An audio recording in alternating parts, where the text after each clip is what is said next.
Bismillahirrahmanirrahim. Assalamualaikum warahmatullahi wabarakatuh.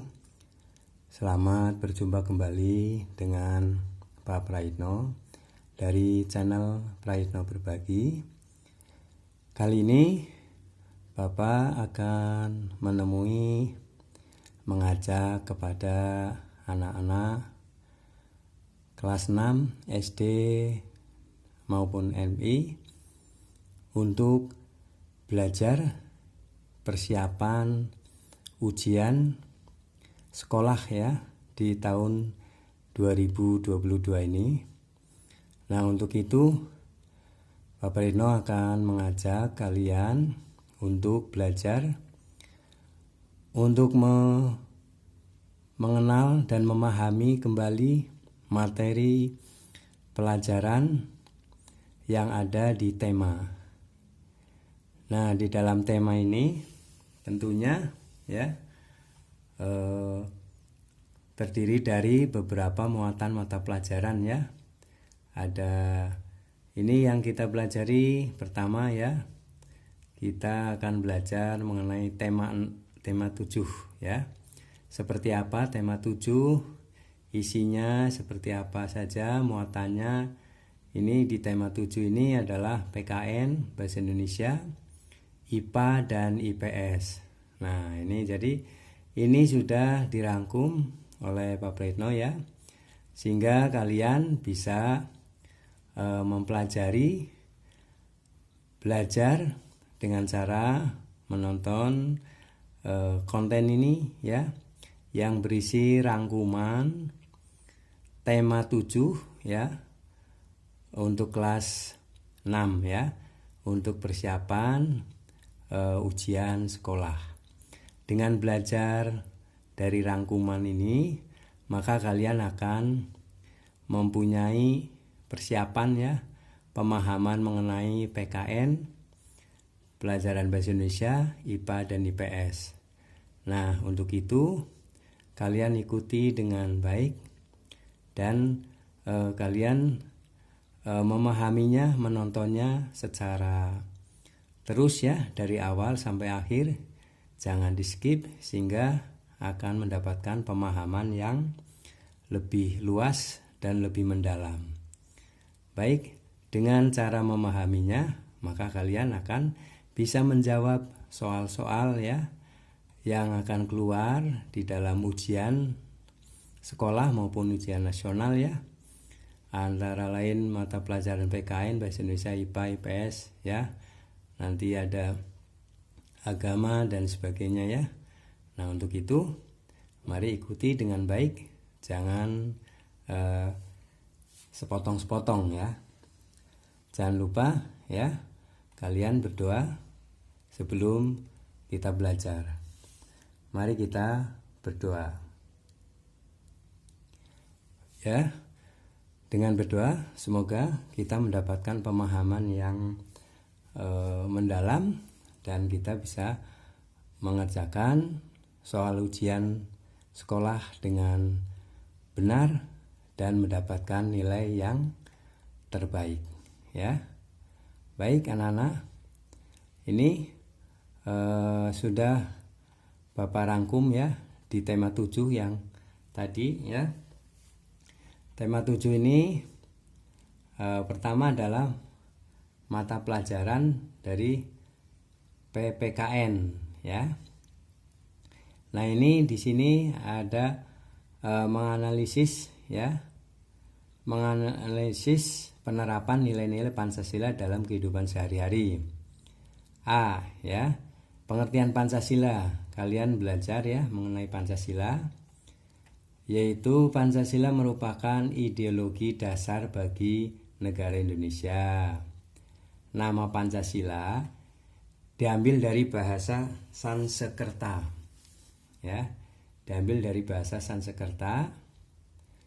yaitu panca yang berarti 5 dan sila yang berarti dasar.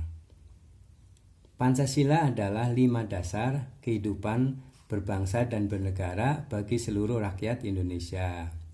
Pancasila terdiri dari 5 sila ya, yaitu ketuhanan yang Maha Esa, kemanusiaan yang adil dan beradab, persatuan Indonesia, kerakyatan yang dipimpin oleh hikmat kebijaksanaan dalam permusyawaratan perwakilan, keadilan sosial bagi seluruh rakyat Indonesia.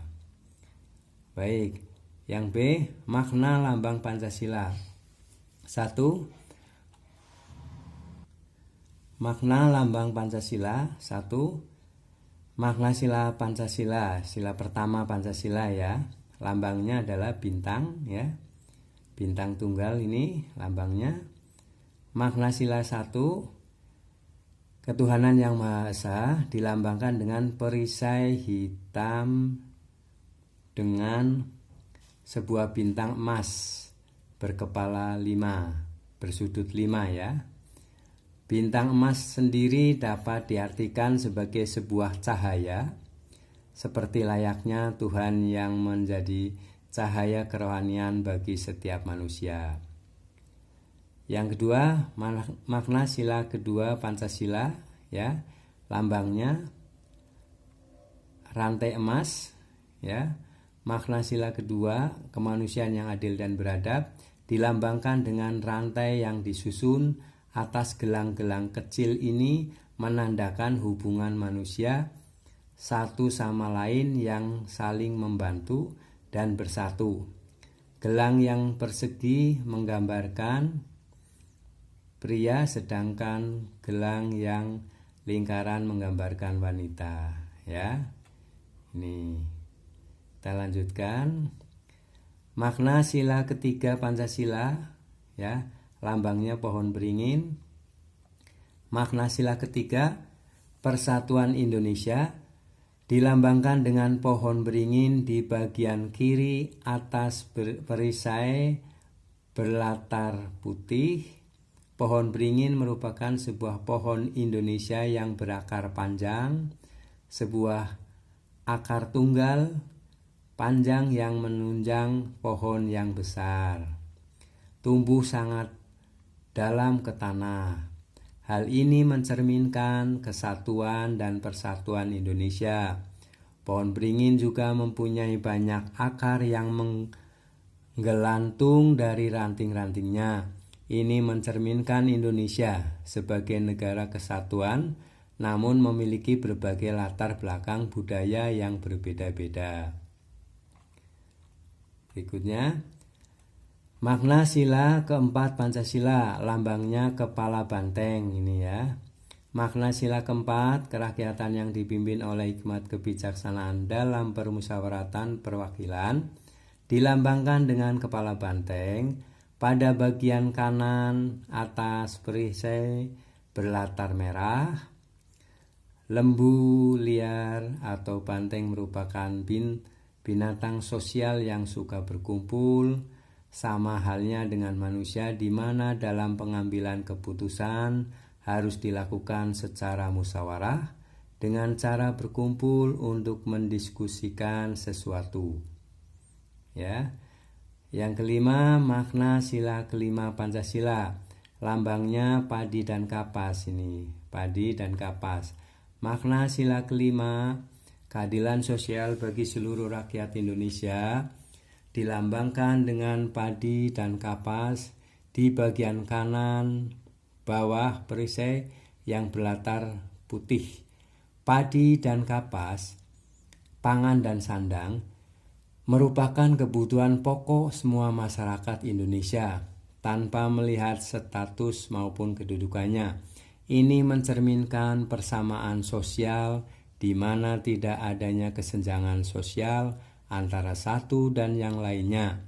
Tetapi hal ini, persamaan sosial, bukan berarti bahwa Indonesia memakai ideologi komunisme, bukan ya. Baik. Sila keempat Pancasila, nilai kerakyatan.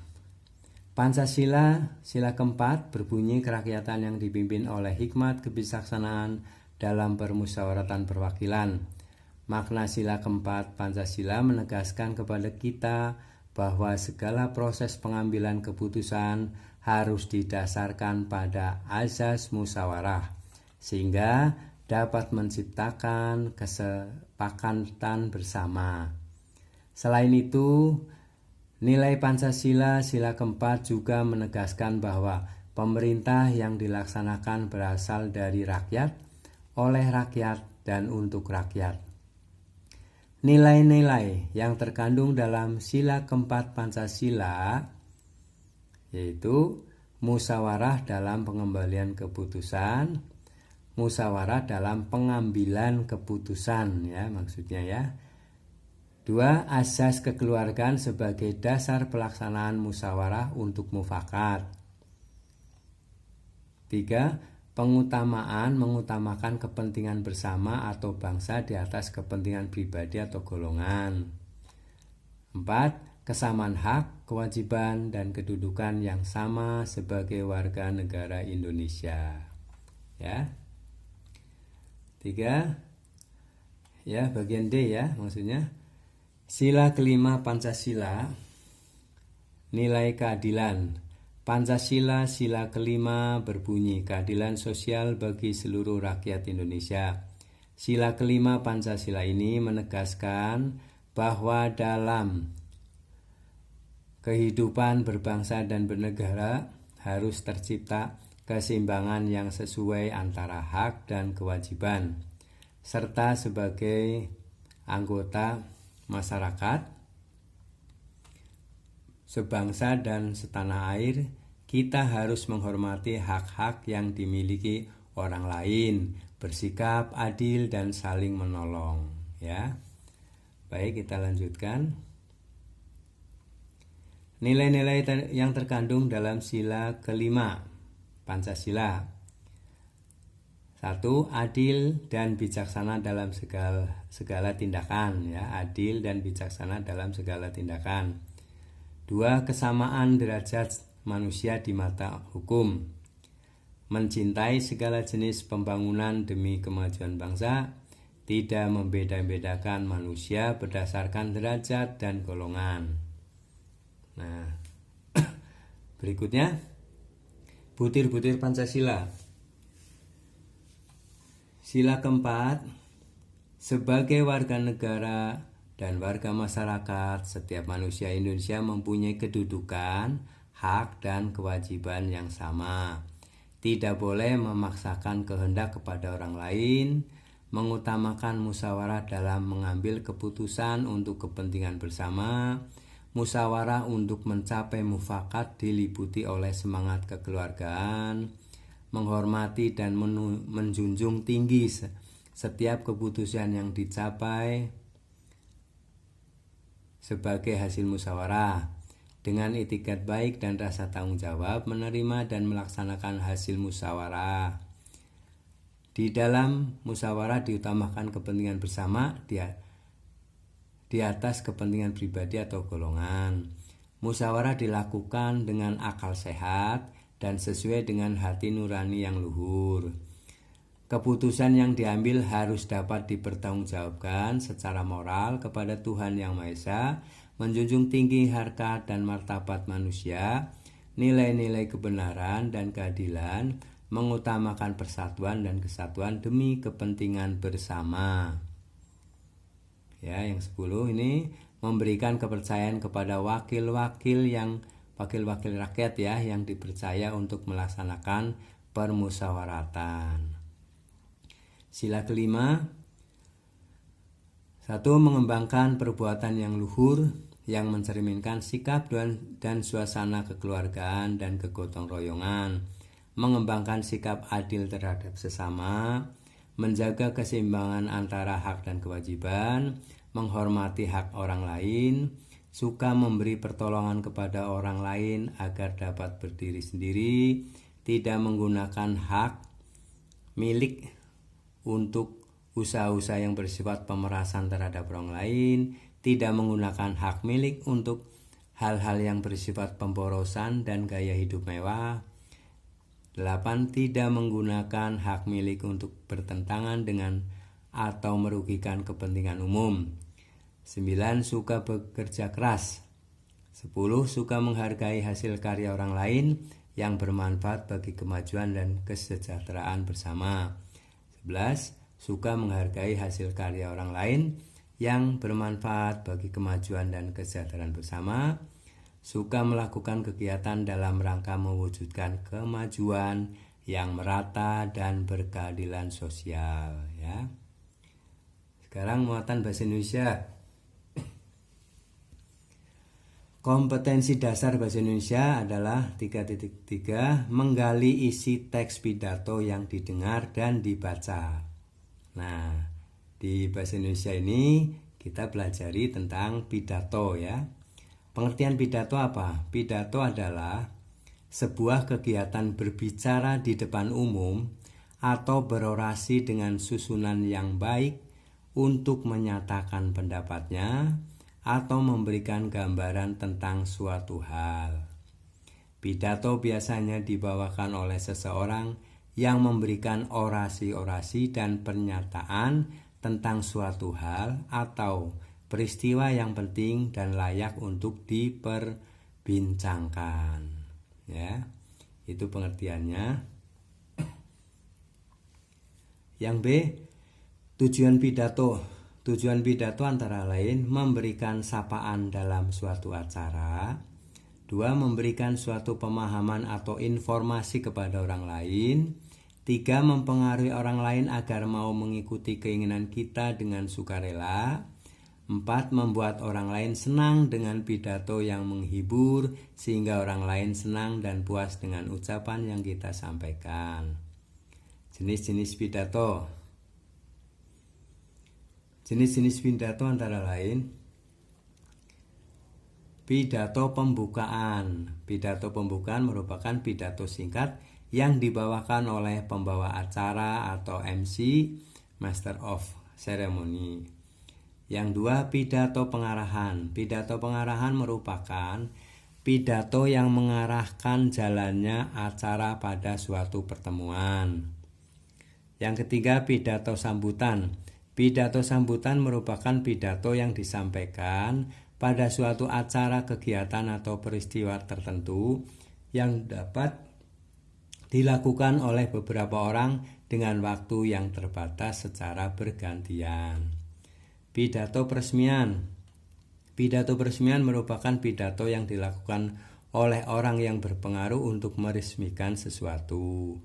Pidato laporan. Pidato laporan merupakan pidato yang isinya melaporkan suatu tugas atau kegiatan. Kemudian yang keenam, pidato pertanggungjawaban. Pidato pertanggungjawaban merupakan pidato yang berisi suatu laporan pertanggungjawaban, ya. Metode pidato. Metode pidato antara lain metode menghafal. Metode menghafal yaitu membuat suatu rencana pidato lalu menghafalkannya kata per kata. Metode naskah. Metode naskah yang yaitu berpidato dengan menggunakan naskah yang telah dibuat sebelumnya. Umumnya dipakai pada pidato-pidato resmi. Yang ketiga, pidato serta-merta. Pidato serta-merta yaitu membawakan pidato tanpa persiapan dan hanya mengandalkan pengalaman dan wawasan. Umumnya dipakai ya pada pidato-pidato dadakan atau darurat. 4. Pidato ekstemporan. Ekstemporan, ya. Yaitu pidato ekstemporan yaitu berpidato yang terlebih dahulu menyiapkan secara garis besar konsep pidato yang akan disampaikan pada saat berpidato. Jadi hanya persiapan garis besarnya saja. Kita lanjutkan. Struktur pidato. Nah, ini naskah pidato, ya. Strukturnya bagaimana? Susunan struktur pidato antara lain 1. Pembukaan atau pendahuluan, ya. Pembukaan atau pendahuluan berisi salam pembuka, sapaan kepada para pendengar yang disampaikan secara runtut. C. Ucapan puji syukur kepada Tuhan Yang Maha Esa. Dan D. Pengantar ke topik, ya, mengantarkan ke topiknya. Isi pidato. Nah, isi pidato ini disusun secara sistematis. ya, berurutan. Yaitu apa? Isinya, isi dari pidato itu maksudnya apa? B. Tujuannya, C. Sasarannya, D. Rencananya, E. Langkahnya apa? Ya, isinya seperti itu. Kemudian penutup, bagian penutup ya. Penutup itu berisi kesimpulan, harapan, pesan, ucapan terima kasih, dan salam penutup. Itu ya. Itu adalah dari naskah pidato ya. Nah, ciri-ciri pidato. Ciri-ciri pidato yang baik antara lain ini ya, ciri-ciri pidato yang baik. Memiliki tujuan yang jelas ya. Isinya mengandung kebenaran, penyampaiannya jelas dan juga menarik. Menciptakan suasana efektif dengan pendengarnya. Cara penyampaiannya sesuai dengan latar belakang pendengarnya. Kemudian menggunakan intonasi, artikulasi, dan volume yang jelas ya. Intonasi itu apa? Naik turunnya lagu kalimat. Ya, naik turun, jadi tidak rata saja. Artikulasi artinya apa? Bagaimana cara melafalkan bunyi bahasa. Jadi jelas ya. Bunyi A, bunyi I itu jelas. Kemudian volume, kuat lemahnya dalam mengucapkan suatu kata-kata atau kalimat. Nah, di sini ya. Jangan terlalu lirih, kecil ya. Tapi jangan terlalu keras ya. Karena pendengarnya juga mendengar. Persiapan pidato. Persiapan sebelum pidato antara lain mengetahui jenis pidato dan temanya, wawasan pendengar pidato secara umum apa, siapa ya, menyiapkan bahan-bahan dan perlengkapan pidato, menyusun kata-kata yang mudah dipahami oleh pendengar ya, mengetahui lama waktu atau durasi pidato yang akan dibawakan. Jadi harus tahu waktunya ya. Ya, baik. Teknik-teknik berpidato. Teknik berpidato yang baik antara lain tekniknya ya, caranya ya. Pengambilan nafas yang tepat. Mengambil posisi berdiri yang nyaman ya. Jangan kaku, jangan tegang. Penggunaan intonasi, volume, dan artikulasi yang jelas. Menyiapkan dengan baik materi pidato yang akan disampaikan. Menyiapkan catatan kecil sebagai pengingat materi yang akan disampaikan. Cara berpidato. Cara berpidato yang baik antara lain berdiri dengan posisi yang tegap dan melihat ke arah audiens atau pendengarnya, menyampaikan pidato dengan bahasa yang santun, jelas dan mudah dipahami, memberikan sapaan, penghormatan kepada orang-orang yang penting yang hadir, menyampaikan pidato dengan tempo yang tepat, tidak terlalu cepat atau lambat. Ketika menyampaikan pidato tidak boleh menyinggung perasaan orang lain ya. Itu muatan bahasa Indonesia ya tentang pidato. Baik. Di dalam tema 7 ini juga ada muatan IPA ya. Kompetensi dasarnya apa di IPA ini? Diharapkan menghubungkan ciri pubertas pada laki-laki dan perempuan dengan kesehatan reproduksi. Nah, di tema 7 ini ya, muatan IPA belajar mengenai pubertas. Wajib pelajari pubertas di tema 6 ya. Di tema 6 untuk penilaian tema 7. Pubertas ini ada di tema 6 ya. Jadi penilaiannya di tema 7. Ya sudah kita pelajari ya di tema 6. Baik, di tema 7 kita juga mengenal mengenai tata surya ya. Di tema 7 kita mengenal tata surya. Planet-planet. Planet adalah benda langit yang mengorbit mengelilingi sebuah bintang dan ia sendiri bukan sebuah bintang. Planet yang ukurannya lebih besar dari bumi adalah Jupiter, Saturnus, Uranus, dan Neptunus. Planet yang dapat dilihat tanpa teleskop adalah Merkurius, Venus, Mars, Jupiter, dan Saturnus. Berdasarkan letak garis edarnya, planet dibagi menjadi dua, planet dalam dan planet luar. Planet dalam adalah planet yang lintasan edarnya berada di antara matahari dan bumi. Itu disebut planet dalam. Jadi lintasan edarnya di antara matahari dan bumi. Itu planet dalam. Planet dalam terdiri dari planet apa? Merkurius dan Venus. Ya, ada dua ya planet dalam. Planet luar. Planet luar adalah planet yang lintasan edarnya berada di luar lintasan edaran bumi. Lintasan edar bumi ya. Planet luar terdiri dari Mars, Jupiter, Saturnus, Uranus, dan Neptunus. Macam-macam ciri planet. Nah, kita mengenal ya di tema 7 itu ciri-ciri planet. 1. Merkurius ya. Ciri-ciri planet Merkurius antara lain, Merkurius adalah planet terkecil dalam tata surya dan terletak paling dekat dengan matahari. Bentuknya terlihat berubah-ubah seperti bulan karena pengaruh revolusi Merkurius. Atmosfer Merkurius sangat tipis, terdiri dari uap natrium dan kalium. Merkurius tidak memiliki satelit. Nah, ini ada 4 ciri dari Merkurius. Sekarang Venus. Ciri-ciri planet Venus antara lain, Venus adalah planet yang paling dekat dengan bumi. Venus merupakan planet yang suhunya paling panas. Ya, ini ciri-ciri dari Venus adalah Venus planet yang paling dekat dengan bumi. Venus merupakan planet yang suhunya paling panas. Ya. Kemudian arah rotasi Venus berbeda dengan planet lainnya. Arah perputarannya searah dengan jarum jam, yaitu dari timur ke barat. Ukurannya hampir sama dengan bumi, sehingga gravitasi di Venus hampir sama dengan gravitasi bumi, dan sering dijuluki kembaran bumi, itu Venus ya.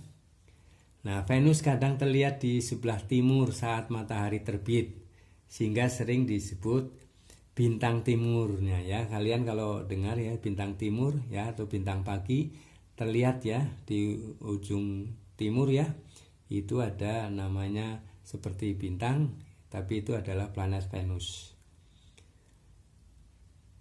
Kadang terlihat di sebelah barat saat matahari tenggelam, sehingga sering disebut bintang senja atau bintang kejora. Nah ya, kalian tahu ya, bintang kejora ini adalah planet Venus ya.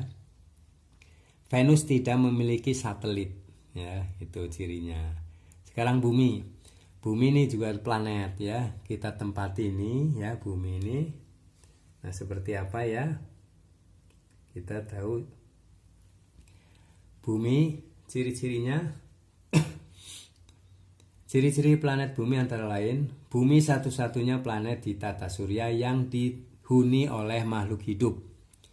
2/3 dari permukaan bumi ditutupi air, 2/3 ditutupi air.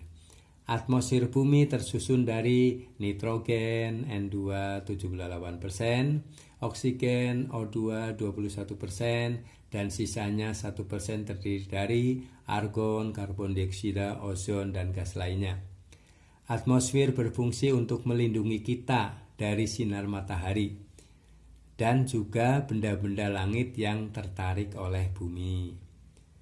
Kala rotasi bumi ya, waktu rotasi bumi adalah 24 jam ya, bumi berputar selama 24 jam ya. Kala revolusi bumi 365/4 hari atau sama dengan 365,25 hari, sama dengan 1 tahun revolusi ya, kalau rotasinya 24 jam. Bumi memiliki gravitasi yang membuat manusia tetap berada di permukaan ya. Ada gaya gravitasi bumi. Bumi memiliki sebuah satelit alami, yaitu bulan. Mars. Mars, ciri-ciri planet Mars antara lain, planet Mars disebut planet merah karena terlihat kemerahan. Atmosfer Mars tipis tersusun dari karbon dioksida dan nitrogen. Mars mempunyai 2 buah satelit yaitu Phobos dan Deimos. Ya. Jupiter, ciri-cirinya adalah Jupiter merupakan planet terbesar di dalam tata surya. Planet terbesar di tata surya. Atmosfer Jupiter terdiri dari hidrogen dan helium. Jupiter sendiri ya seperti bola gas raksasa yang terlihat sangat merah. Jupiter adalah planet yang skala rotasinya paling cepat. Jupiter memiliki 64 satelit yang paling besar antara lain Io, Europa, Ganymeda dan Callisto, satelit-satelit Galilei ya. Saturnus, ciri-ciri Saturnus antara lain, Saturnus adalah planet yang memiliki cincin yang melingkar. Cincin ini terdiri dari bongkahan es dan batu kerikil yang dilapisi es. Planet ini tampak berwarna kekuning-kuningan. Saturnus merupakan planet terbesar kedua setelah Jupiter. Atmosfer Saturnus terdiri dari hidrogen dan helium. Saturnus memiliki 56 satelit, yang paling besar adalah Titan ya. Satelit yang paling besar di Saturnus adalah Titan ya. Uranus, ciri-cirinya adalah planet ini tampak berwarna hijau kebiru-biruan. Atmosfer Uranus terdiri dari hidrogen, helium, metana. Uranus memiliki 27 satelit. Yang paling besar adalah Oberon, disusul Titania, Umbriel, Ariel, dan Miranda. Neptunus, ciri-ciri planet Neptunus antara lain Neptunus sering disebut kembaran dari Uranus. Atmosfernya terdiri dari hidrogen, helium, metana. Jaraknya sangat jauh dari matahari mengakibatkan skala revolusinya paling lama dibanding planet lainnya dalam tata surya, yaitu 165 tahun. Planet ini memiliki 12 satelit, yang terbesar adalah Triton disusul Proteus dan Nereid. Ya, ini dipelajari nanti mendalam, ada di SMP SMA ya. Baik, ini volume dan ini ya bisa dibaca ya. Nanti dipelajari kembali.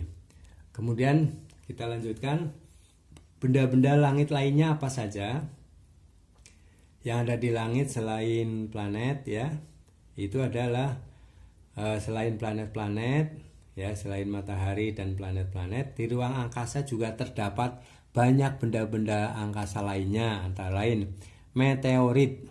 Meteorit adalah benda-benda langit berukuran kecil yang melayang-layang di angkasa dengan kecepatan tinggi dan tidak mempunyai lintasan tertentu. Jadi melayang-layang ya, itu meteorit, makanya disebut meteor ya.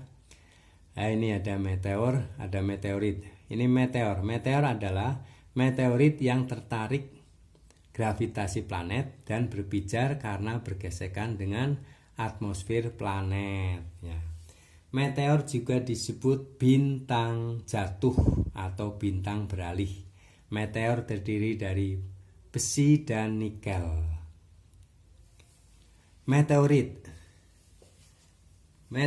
adalah meteor yang telah sampai ke permukaan bumi, disebut meteorit ya. Komet adalah benda langit yang mengelilingi matahari dengan orbitnya yang berbentuk seperti sangat lonjong ya, berbentuk sangat lonjong. Komet terdiri dari kumpulan debu dan gas yang dapat membeku jika jauh dari matahari. Ekor komet selalu menjauhi matahari karena mendapat dorongan angin matahari ya. Pada saat komet mendekati matahari, ekornya berada di belakang, sedangkan pada saat menjauhi matahari, ekornya berada di depan. Baik, kita lanjutkan. Berikutnya adalah komet yang telah diketahui orang ya. Ini ada komet NC, komet Halley, komet West, komet Ikeseki, komet Kohoutek, komet Schumacher, komet Howard, komet Michael ya. Asteroid dan planetoid. Asteroid atau planetoid adalah benda langit berukuran kecil, tidak beraturan yang mengelilingi matahari pada lintasan tertentu. Bentuk lintasannya menyerupai lingkaran ya.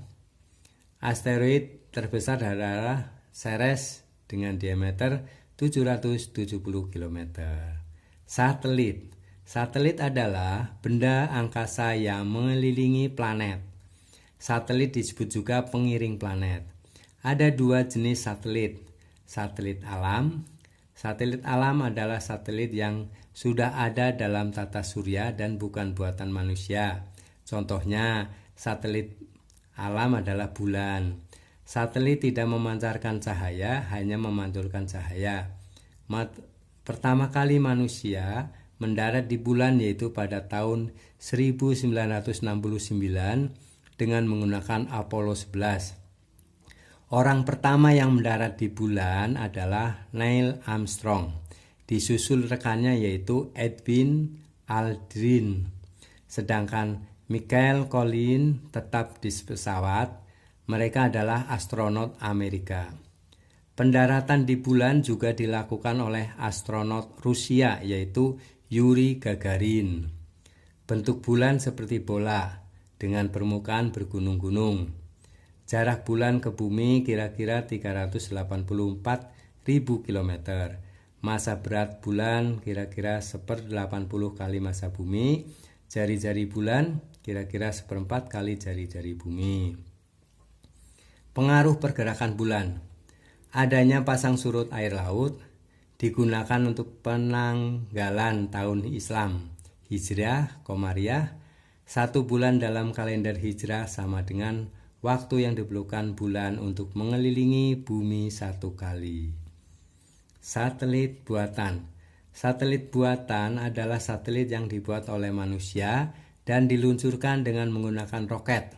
Contoh satelit buatan adalah satelit Palapa C1 milik Indonesia yang diluncurkan pada tanggal 1 Februari 1996 dengan menggunakan roket Atlas II Amerika Serikat milik Amerika. Atlas II AS ya, milik Amerika. Fungsi satelit buatan antara lain untuk komunikasi, untuk memata-matai musuh, mengamati perubahan cuaca, sarana pemandu, pelayanan penerbangan, sarana siaran radio dan televisi, pemetaan permukaan bumi, mencari kekayaan yang terkandung dalam perut bumi. Nah itu ya fungsi satelit buatan ya. Nah yang muatan pelajaran keempat ya yaitu IPS ya. Di tema 7 itu ada muatan IPS.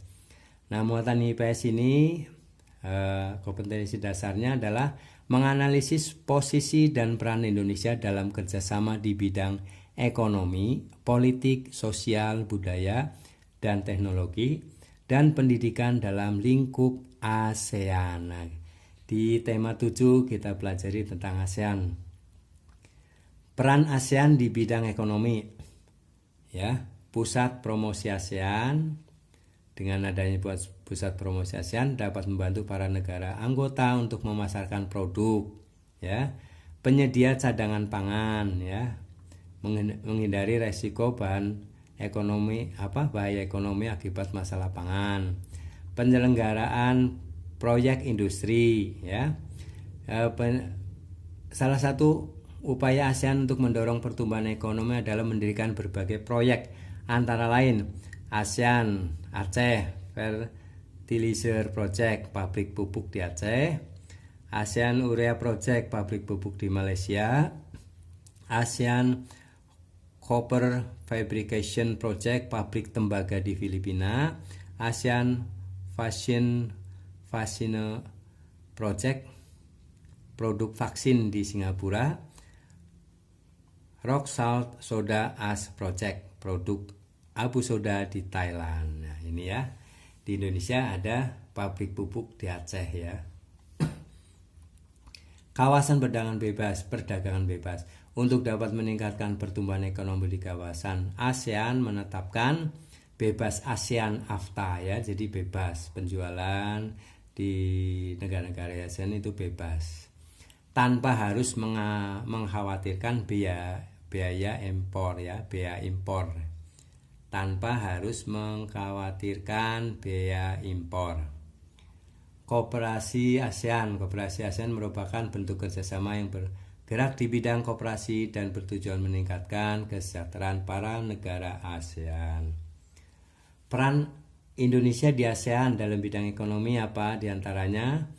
Ya, kalau ditanyakan apa peran Indonesia di bidang ekonomi, yaitu Indonesia berperan peningkatan UMKM, usaha mikro kecil dan menengah.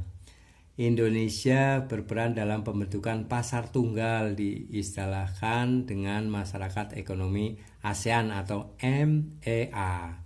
Ya, jadi masyarakat ekonomi ASEAN atau MEA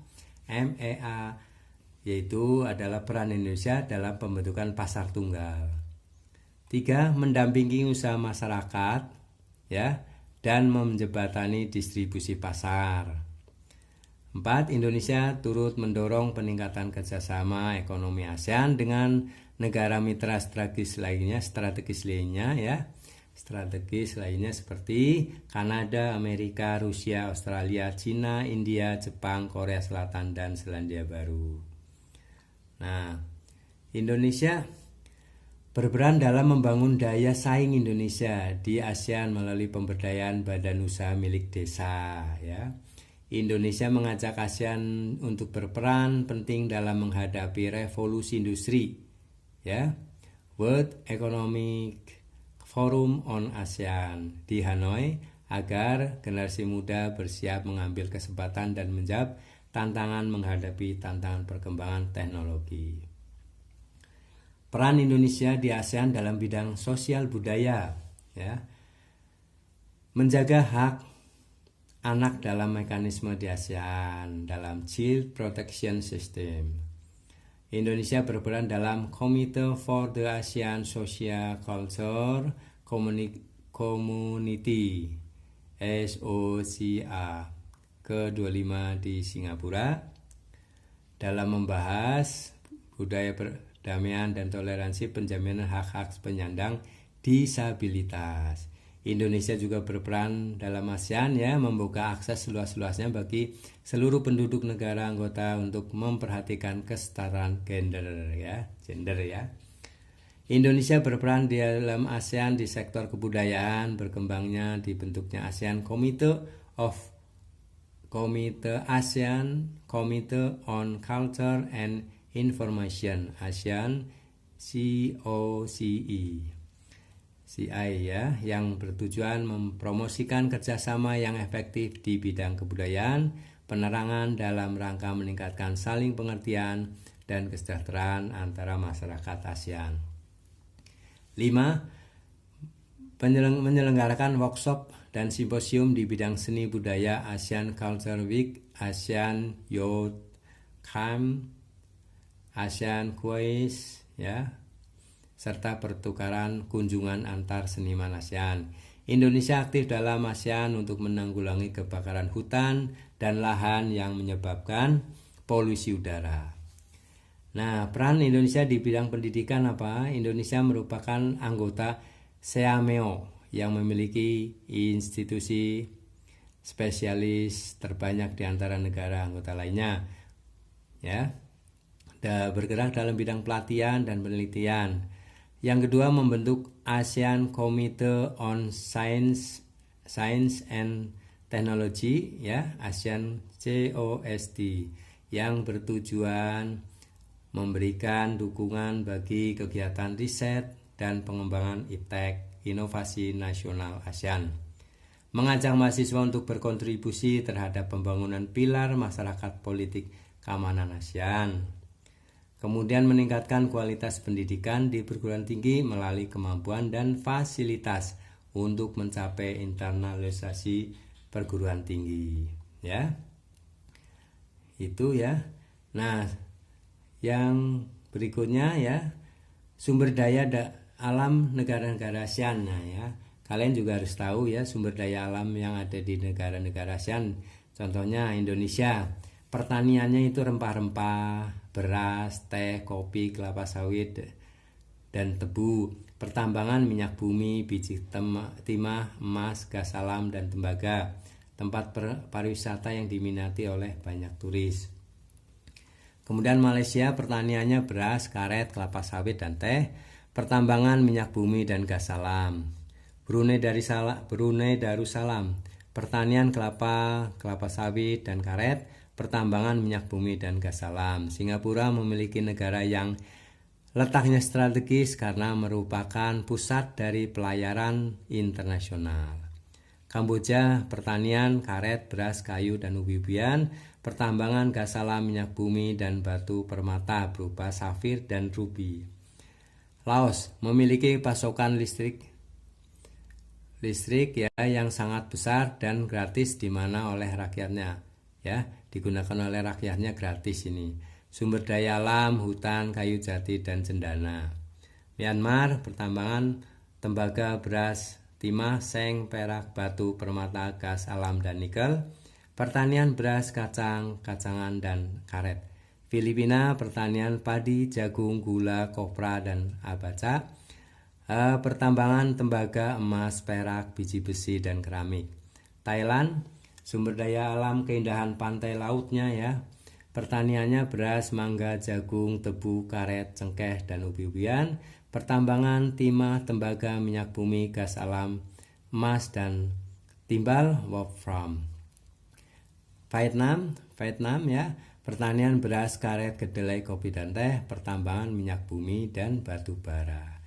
Ya, demikian ya materi ya tentang ringkasan ya dari tema 7 ya, kelas 6 SD maupun MI. Kalian pelajari ya semuanya ya, baca untuk persiapan untuk melaksanakan ujian sekolah ya. Mudah-mudahan materi ini ya bisa menjadi penambah wawasan, pemahaman, sehingga bila mana ya di dalam ujian itu keluar soal-soal yang berisi materi ini, kalian bisa menjawabnya ya. Semoga kalian bisa berhasil ya, tetap semangat belajar walaupun pandemi masih terus ya, tetapi kalian tetap belajar semangat ya. Jangan lupa ya berdoa ya, semoga kalian bisa mendapatkan nilai yang terbaik ya dengan prestasi. Semoga bermanfaat dan jangan lupa ya dukung selalu channel Praitno Berbagi dengan cara like, subscribe, komen, dan klik notifikasi sehingga kalian dapatkan video-video yang terbaru. Untuk konten berikutnya ya, video yang berikutnya kita akan hadirkan tentang tema rangkuman tema 8, tema 9 ya. 1, 2, 3, 4, 5, 6, 7, 8, 9 tema ya yang di kelas 6. Nanti kalian juga belajar juga tema di kelas 5 dan kelas 4 ya. Baik. Semoga kalian memahami dan kalian sukses. Sekian, mohon maaf apabila ada perkataan ya, pengucapan yang salah, dan semoga bermanfaat. Terima kasih. Assalamualaikum warahmatullahi wabarakatuh.